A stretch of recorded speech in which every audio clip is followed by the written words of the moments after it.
ಸದ್ಯ ನಿಮಗೆಲ್ಲ ತಿಳಿದಿರುವ ಹಾಗೆ ಈಗಾಗಲೇ ರಾಜ್ಯ ಸರ್ಕಾರ ರಾಜ್ಯದ ರೈತರಿಗೆ ಬೆಳೆ ಪರಿಹಾರದ ಹಣವನ್ನು ಬಿಡುಗಡೆ ಮಾಡಿದೆ.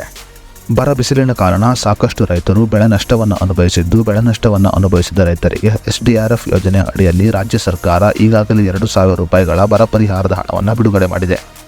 ಇನ್ನು ಕೆಲವು ರೈತರು ತಮ್ಮ ಖಾತೆಗೆ ನೀಡಿರುವ KYC ವಿಫಲವಾಗಿದ್ದು ಮತ್ತು ಆಧಾರ್ ಸಂಖ್ಯೆ ಇನ್ನೂ ಕೂಡ ತಮ್ಮ ಖಾತೆಗೆ ಜೋಡಣೆ ಆಗದ ಕಾರಣ ಅಂತಹ ರೈತರ ಖಾತೆಗೆ ಬೆಳೆ ಪರಿಹಾರದ ಹಣ ಇನ್ನೂ ಕೂಡ ಜಮಾ ಆಗಿಲ್ಲ. ಸದ್ಯ ಈಗಾಗಲೇ ಬೆಳೆ ಪರಿಹಾರದ 2,000 ರೂಪಾಯಿ ಮತ್ತು ಇನ್ನೂ ಕೂಡ ಬೆಳೆ ಪರಿಹಾರದ ಹಣವನ್ನು ಪಡೆಯದ ರೈತರಿಗೆ ಇನ್ನೊಂದು ಗುಡ್ ನ್ಯೂಸ್ ಬಂದಿದೆ. ಹೌದು, ಈ ರೈತರ ಖಾತೆಗೆ ಬೆಳೆ ಪರಿಹಾರದ ಹಣವಾಗಿ 18,000 ರೂಪಾಯಿಗಳು ಜಮಾ ಆಗಲಿದೆ. ಹಾಗಾದರೆ ಯಾವ ರೈತರ ಖಾತೆಗೆ ಬೆಳೆ ಪರಿಹಾರದ 18,000 ರೂಪಾಯಿ ಹಣ ಜಮಾ ಆಗಲಿದೆ ಅನ್ನೋದರ ಬಗ್ಗೆ ಸಂಪೂರ್ಣ ಮಾಹಿತಿಯನ್ನು ಈ ವಿಡಿಯೋದಲ್ಲಿ ನಾವು ನಿಮಗೆ ತಿಳಿಸಿಕೊಡ್ತೀವಿ. ಅದಕ್ಕೂ ಮುನ್ನ ನೀವಿನ್ನು News1 Kannada YouTube channel subscribe ಮಾಡಿಲ್ಲ ಅಂದರೆ ಈಗಲೇ ಸಬ್ಸ್ಕ್ರೈಬ್ ಮಾಡಿ ಮತ್ತು ಪಕ್ಕದಲ್ಲಿರೋ ಬೆಲ್ ಐಕಾನ್ ಕ್ಲಿಕ್ ಮಾಡಿ ಹಾಗೂ ವಿಡಿಯೋವನ್ನು ಸ್ಕಿಪ್ ಮಾಡದೆ ನೋಡಿ. ಹೌದು, 2023ರಲ್ಲಿ ಬೆಳೆ ನಷ್ಟವನ್ನು ಅನುಭವಿಸಿದ ರೈತರ ಖಾತೆಗೆ ಖರೀಫ್ ಬೆಳೆ ವಿಮೆಯನ್ನು ಬಿಡುಗಡೆ ಮಾಡಲಾಗಿದೆ. 2023ರಲ್ಲಿ ಬರಗಾಲದಿಂದ ಹಾನಿಗೊಳಗಾದ ರಾಜ್ಯದ ರೈತರ ಫಸಲುಗಳಿಗೆ ಬೆಳೆ ವಿಮೆಯನ್ನು 2023ರಲ್ಲಿ ತುಂಬಲಾಗಿತ್ತು.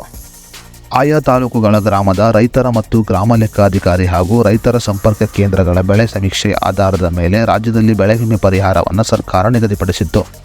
ಇನ್ನು ಬೆಳೆ ವಿಮೆಯನ್ನು ತುಂಬಿದ ನಂತರ ವಿಮಾ ಕಂಪನಿಗಳು ಬೆಳೆ ವಿಮೆ ಹಣವನ್ನು ಎಕರೆಗೆ 18,000 ನಿಗದಿಪಡಿಸಿ ರೈತರ ಖಾತೆಗಳಿಗೆ ಜಮಾ ಮಾಡುತ್ತಿದೆ.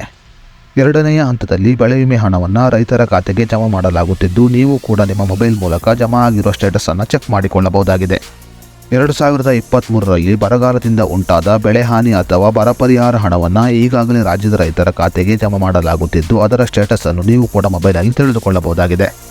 ಇನ್ನು ಬೆಳೆ ವಿಮೆ ಸ್ಟೇಟಸ್ ಚೆಕ್ ಮಾಡುವ ಲಿಂಕನ್ನು ನಾವು ಡಿಸ್ಕ್ರಿಪ್ಷನಲ್ಲಿ ನೀಡಿದ್ದೇವೆ. ಈ ಡಿಸ್ಕ್ರಿಪ್ಷನನ್ನು ಕ್ಲಿಕ್ ಮಾಡುವುದರ ಮೂಲಕ ನೀವು ಬೆಳೆ ವಿಮೆ ಸ್ಟೇಟಸನ್ನು ಚೆಕ್ ಮಾಡಿಕೊಳ್ಳಬಹುದಾಗಿದೆ. ಇನ್ನು ಬೆಳೆ ವಿಮೆ ಅಥವಾ ಬೆಳೆ ಪರಿಹಾರಕ್ಕೆ ಅರ್ಜಿಯನ್ನು ಸಲ್ಲಿಸಲು ಫ್ರೂಟ್ಸ್ ID ಅಥವಾ FID ಕಡ್ಡಾಯವಾಗಿದೆ. ಇನ್ನು ಯಾವ ರೈತರು FID ನಂಬರನ್ನು ಪಡೆದುಕೊಂಡಿಲ್ಲವೋ ಅಂತಹ ರೈತರು ಹತ್ತಿರದ ರೈತ ಸಂಪರ್ಕ ಕೇಂದ್ರಕ್ಕೆ ಭೇಟಿ ಕೊಡುವುದರ ಮೂಲಕ FID ನಂಬರನ್ನು ಪಡೆದುಕೊಳ್ಳಬಹುದಾಗಿದೆ. ಅಷ್ಟೇ ಅಲ್ಲದೆ ರಾಜ್ಯ ಸರ್ಕಾರದ ಕಂದಾಯ ಇಲಾಖೆಯ ಅನುಸಾರ ಕಡ್ಡಾಯವಾಗಿ ಪಹಣಿ ಪತ್ರಗಳಿಗೆ ಆಧಾರ್ ಸಂಖ್ಯೆಯನ್ನು ಲಿಂಕ್ ಮಾಡಿಸಬೇಕು.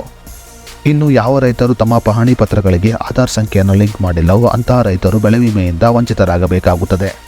ಇನ್ನು ಬೆಳೆ ವಿಮೆಯನ್ನು ಚೆಕ್ ಮಾಡುವ ಲಿಂಕನ್ನು ನಾವು ಡಿಸ್ಕ್ರಿಪ್ಷನಲ್ಲಿ ನೀಡಿದ್ದೇವೆ. ಡಿಸ್ಕ್ರಿಪ್ಷನಲ್ಲಿರುವ ಲಿಂಕ್ ಮೂಲಕ ನೀವು ಮೊಬೈಲ್ನಲ್ಲೇ ಬೆಳೆ ಪರಿಹಾರದ ಸ್ಟೇಟಸನ್ನು ಚೆಕ್ ಮಾಡಿಕೊಳ್ಳಬಹುದಾಗಿದೆ. ರಾಜ್ಯ ಸರ್ಕಾರ ಈಗಾಗಲೇ SDRF ಯೋಜನೆ ಅಡಿಯಲ್ಲಿ ಬೆಳೆ ಪರಿಹಾರದ ಹಣವಾಗಿ 2,000 ರೂಪಾಯಿ ಹಣವನ್ನು ಬಿಡುಗಡೆ ಮಾಡಿದೆ. ಇನ್ನೇನು ಕೆಲವೇ ದಿನಗಳಲ್ಲಿ ಕೇಂದ್ರ ಸರ್ಕಾರದಿಂದ ಬರ ಪರಿಹಾರದ ಹಣ ಬಿಡುಗಡೆ ಆಗಲಿದ್ದು, ಆ ಹಣವು ಕೂಡ ರೈತರ ಖಾತೆಗೆ ಜಮಾ ಆಗಲಿದೆ.